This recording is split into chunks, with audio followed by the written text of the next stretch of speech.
ప్రభుత్వ పథకాలను ప్రజల్లో తీసుకెళ్ళడానికి వాలంటీర్ వ్యవస్థ అనేది మళ్ళీ ఇప్పుడు దాన్ని ఎప్పుడు అంటే పునరుద్ధరించడానికి ఇంకా వాలంటీర్ వ్యవస్థ అనేది రద్దు కాల. అంటే తాత్కాలికంగా ఎలక్షన్ కమిషన్ ఎన్నికల వేళ వాళ్ళని 2 నెలలు విధులకి దూరంగా ఉండమని చెప్పడం జరిగింది. అంచేత అది రద్దు అవుతే మీరు చెప్పినట్లుగా పునరుద్ధరించడం మాట వస్తుంది. అంచేత వాళ్ళు కంటిన్యూషన్లో ఉన్నారు. అయితే కొంతమంది ఈ వైఎస్ఆర్సీపీ ఒత్తిడికి లొంగి వాళ్ళ ప్రెజర్ తోటి కొంతమంది రాజీనామాలు కూడా చేసినటువంటి పరిస్థితి కూడా మా దృష్టికి వస్తూ ఉంది. అయితే ఇవన్నీ కూడా మేము మళ్ళీ రివ్యూ చేసుకుని డిపార్ట్మెంట్ పరంగా కూడా రివ్యూ చేసుకుని అసలు ఎంతమంది ఉన్నారు, ఎంతమంది రాజీనామాలు చేశారు, ఎవరు ఎట్లా ఉన్నారు ఏంటనేది కూడా మళ్ళీ డిపార్ట్మెంట్ పరంగా రివ్యూ కూడా చేసుకుని అయితే మేము మాత్రం ఆ రోజు ఒక మాట ఇచ్చాము, వ్యవస్థను కొనసాగిస్తాము, అదేవిధంగా ఇంటింటికి పింఛన్లు అందజేస్తామని చెప్పాం. అంచేత దాని ప్రకారంగానే మళ్ళీ మేము రివ్యూ చేసుకుని ఎక్కడైనా అటువంటి రాజీనామాలు చేసిన కానీ ఇతరత్ర ఏవైతే ఉన్నాయో దాన్ని ఎట్లా ఫుల్ఫిల్ చేయాలి, ఎట్లా దీన్ని ఇంకా బలంగా అంటే ఎందుకంటే ఏదో ఆ రోజు వైఎస్ఆర్సీపీ ఏంటంటే తన సొంతంగా ఉపయోగించుకున్నాడు, ఏదో జగన్న సైన్యం అట్లా కాదు. ఎందుకంటే ఒక వ్యవస్థ ఏర్పడిన అది ప్రభుత్వానికి సంబంధించింది. ఆ రోజు 5,000 రూపాయలు జీతం తీసుకుంటూ ఉన్నారని అంటే అది మన అందరం కూడా మరి పనుల ద్వారా కట్టినటువంటిది.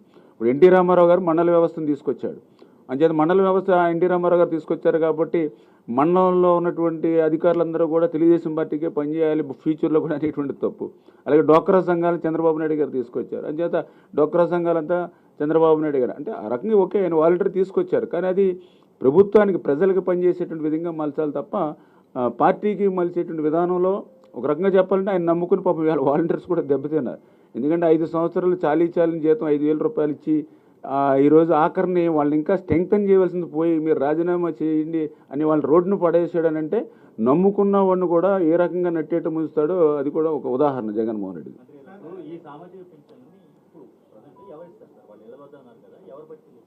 ఏదైతే గతంలో ఏదైతే వ్యవస్థ నడిచిందో ఏదైతే సచివాలయ సిబ్బంది వాలంటీర్స్ ఏదైతే ఉన్నారో వాళ్ళ ద్వారానే పనిచేయడానికి మనం ప్రయత్నం చేస్తాం. అంటే మేము చెప్పాం కదా ఒకసారి రివ్యూస్ ఇంకా దాని మీద మనం చేసుకోవాల్సిన అవసరం ఉంది. ఎందుకంటే నిన్ననే మనం ప్రమాణ స్వీకారం చేయడం జరిగింది.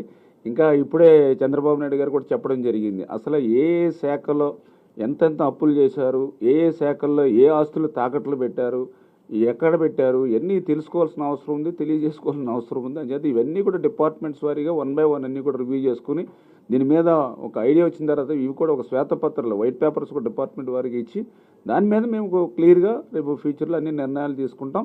కాకపోతే ఖచ్చితంగా ఇంటి దగ్గర ఇస్తామని ఏదైతే చెప్పామో ఆ మాట నిలుపుకునేటువంటి విధంగా వాళ్ళ గుమ్మం దగ్గరే పింఛనిచ్చేటువంటి బాధ్యత మాది.